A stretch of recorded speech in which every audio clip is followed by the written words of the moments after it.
Welcome back. Great to have your company. Over his nearly 2-decade-long career, James Blunt has become one of the best-selling artists in the world. He broke onto the scene in 2004 with his debut album featuring those hit singles You're Beautiful and Goodbye My Lover. And now James is releasing his first Best Of record featuring his favourite tracks, some special live recordings and 4 new songs. Goodbye, my lover. Goodbye, my friend. Hey James, it's great to see you again. Very good to see you too. Well, look, congratulations on the new Greatest Hits album, The Stars Beneath My Feet. Why a Best Of now? I guess it must be nearly Christmas time. But, you know, for me, the label have been talking about it for a while, about, you know, whether it's that time in one's career that you put out a Greatest Hits, and then the pandemic hit and I went home, and it was a natural moment of reflection, you know, to think about what the hell had happened to me over the last 17 years. If you're a person who only wanted James Blunt, wished that James Blunt had only ever put out one album, well, this is that album.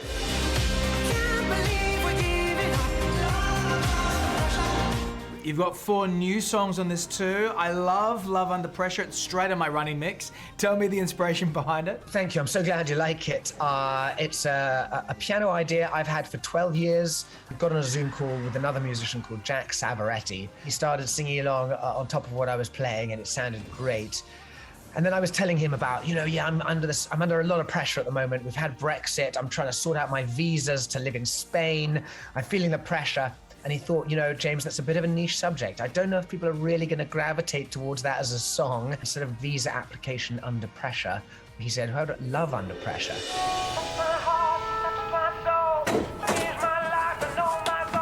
One of my favourite moments from your career, which actually has nothing to do with you, but I love it, is that moment in the office where Michael Scott is playing the start of Goodbye My Lover over and over again. Do people also tell you how much they love that moment? I mean, it does get mentioned a lot. When your songs are played enough and they start drifting into the psyche of a nation. I mean, Sesame Street, I perform on Sesame Street, and that gets played in schools when they're trying to teach them about triangles. I mean, you know, it's kind of mind-blowing.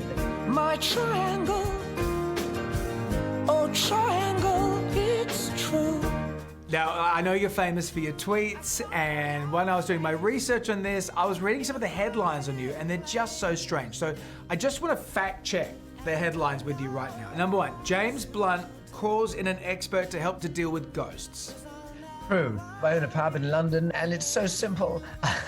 A jug fell off a shelf. My manager of the pub managed to catch it, just, you know, literally fell into his arms.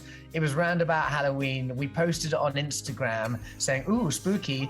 And the Sun newspaper said, James Blunt really thinks there are ghosts in his pub. And now ghost hunters are turning up to my pub. Wow. Okay, how about this one? We're 1 for 1. How about this one? James Blunt. I walk up to strangers and tell them that they are beautiful.